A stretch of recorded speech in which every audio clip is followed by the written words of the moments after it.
Hello, Vitwa. Let's read this question. So this question says, consider a straight piece of length x of a wire carrying a current I.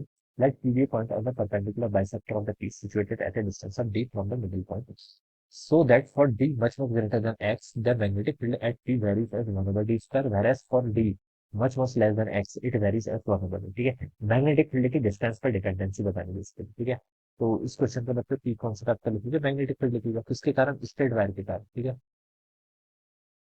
So magnetic field या फिर magnetic field due to straight wire, this would be the key concept of this question, ठीक है। और देखिए बच्चे, straight wire के कारण आपका मैग्नेटिक फील्ड कहते हैं। मान लीजिए आपकी कोई ऐसे करंट कैरिंग वायर है, ठीक है, इसमें आपका आई करंट की तरह फ्लो कर रहा है, तो ये पॉइंट है आपका पी, ठीक है। और let p be the point, question के अकॉर्डिंग बता रहा हूँ, consider straight piece of length x of y, ठीक है। ये देखिए फाइनाइट लेंथ है, तो फाइनाइट लेंथ वाला फॉर्मूला में यूज करना पड़ेगा। लेट हमें पी पॉइंट पर इसके कारण क्या करना है, मैग्नेटिक फील्ड का करना, फाइंड आउट करके बताना यहाँ पर पी पॉइंट, ठीक है। तो देखिए आप क्या करते हैं ना, देखिए आप कैसे फाइंड आउट करते हैं, पहले तो हम परपेंडिकुलर डिस्टेंस लेते हैं, ठीक है। परपेंडिकुलर डिस्टेंस कितनी है, देखिए situated at A distance of D from its middle point, ये डिस्टेंस आपको यहाँ पर डी गिवन कर रखी है, ठीक है। ये डिस्टेंस आपको डी गिवन कर रखा है। तो आपकी जो फाइनाइट वायर की लेंथ है उसके एंड पॉइंट पे ऐसे कनेक्ट कर लीजिए, किस पॉइंट से जिस पॉइंट पर आपको मैग्नेटिक फील्ड फाइंड आउट करना है, पी पॉइंट पर मैग्नेटिक फील्ड फाइंड आउट करना है, ठीक है। लेट ये एंगल आपका कितना बना रहा है, थीटा में। मिड पॉइंट है तो बच्चे ये एंगल अगर थीटा है तो ये एंगल भी आपका थीटा हुआ, दोनों एंगल आपके इक्वल होने चाहिए, ठीक है। ये आप यहाँ पर करके बता सकते हैं। अब देखिए बच्चों, इस पूरी वायर के कारण जिसकी लेंथ कितनी है आपकी, टोटल एक्स के इक्वल है, ठीक है।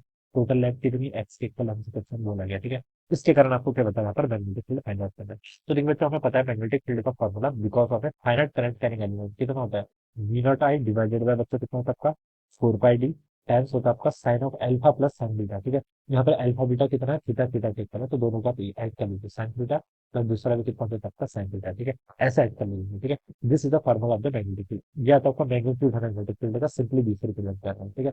और डायरेक्शन का फाइंड आउट कर सकते हैं, ठीक है। करंट ऐसे फ्लो करिए, राइट हैंड का बोलते हैं, डायरेक्शन की जरूरत भी नहीं होता, ठीक है। हमें सिर्फ क्वेश्चन है वो पूछा नहीं है। तो देखिए आप इसको क्या लिख सकते हैं, देखिए v naught i divided by sine theta को आपका plus sine theta 2 times sine theta हो जाएगा, डिवाइडेड बाय बच्चे कितना हो जाएगा आपका 4 पाई डी, तो ये आपका बनेगा, ठीक है। ये आपके यहाँ पर से आंसर मिलेगा, ठीक है। ये चीज आपके यहाँ पर से इतनी हो जाएगी, ठीक है। अब बच्चों देखिए, आप थीटा को हटा दीजिए क्योंकि थीटा में क्वेश्चन में गिवन नहीं कर रखा, तो थीटा को तो हमें रिप्लेस करना पड़ेगा। तो यहाँ से आपका new not i divided bye 2 pi d, ये टर्म तो ऐसी हो जाएगी, ठीक है। और साइन थीटा को देखिए बच्चों, अगर हम यहाँ पर से रिप्लेस करें, साइन थीटा देखिए किसके इक्वल होता है, परपेंडिकुलर अपॉन हाइपोटेनस। परपेंडिकुलर यानी कि ये वाली डिस्टेंस, ये देखिए आपकी x/2 होगी, अगर टोटल ये मिड पॉइंट है ना तो x/2, और ये आपके हाइपोटेनस होगी, ठीक है। हाइपोटेनस को कैसे लिखता है, पैथागोरस थ्योरम लगा लीजिए, डी का स्क्वायर प्लस आपका x/2 का स्क्वायर करेंगे तो एक्स स्क्वायर बाय 2, ठीक है।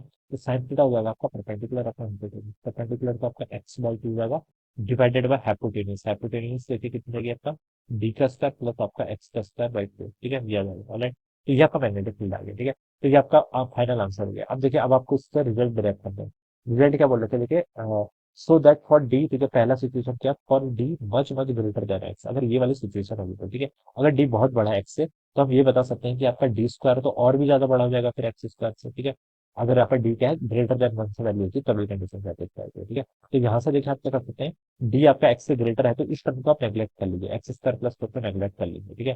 तो यहाँ से देखिए आपका जो दिया जाएगा इस सिचुएशन की तरफ से कितना आएगा, v naught i divided by 2 pi d, ये तो आपका ऐसे ही रहेगा, x/2 आपका यहाँ पर हो जाएगा, ठीक है।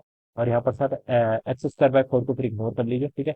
तो अंडर रूट ऑफ डी का स्क्वायर यानी कि आपका सिंपली डी बच जाएगा, ठीक है। तो यहाँ पर आपका मतलब 2 से आपका 2 कैंसिल, ठीक है।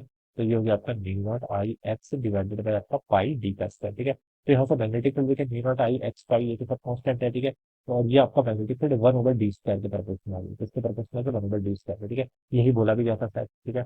फॉर डी मच ग्रेटर दे रहा है कि magnetic field varies as 1/d², तो ये पहला रिजल्ट है बच्चों। फिर दूसरा उसने बोला था कि for D much less than x it very less, ठीक है। तो सेकंड कंडीशन में बच्चों देख लेते हैं, यहाँ पर क्या आपका डी लेस है एज कम्पेयर टू एक्स, ठीक है। इसी में देख लेते हैं, ठीक है। तो अगर डी क्या है आपका छोटा है एक्स है, ठीक है, तो डी वाले टर्म्स को आप इग्नोर कर लेंगे, तो यहाँ से देखिए कितना हो जाएगा, new not i divided bye 2 pi D, बाहर वाला डी ऐसे रहेगा, ठीक है, इसको चेंज नहीं करना है, x/2 आपका ऐसे रहेगा, ठीक है।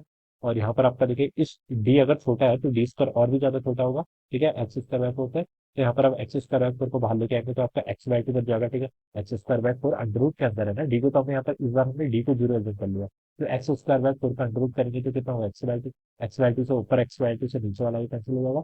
तो इसका रिजल्ट आएगा आपका कितना, new not i divided bye आपका 2 पाई डी के इक्वल, ठीक है। और यहाँ से आप लिख सकते हैं ये किसके इन्वर्स के प्रोपोर्शनल में बनोगा डी के, कि ये हमसे बोला था, ये आपको प्रूफ करना था, कि this will be the answer of this question, ठीक है। तो इस तरीके से हम कर लीजिए, सॉल्व कर लीजिए। I hope you all understood this concept. All the best.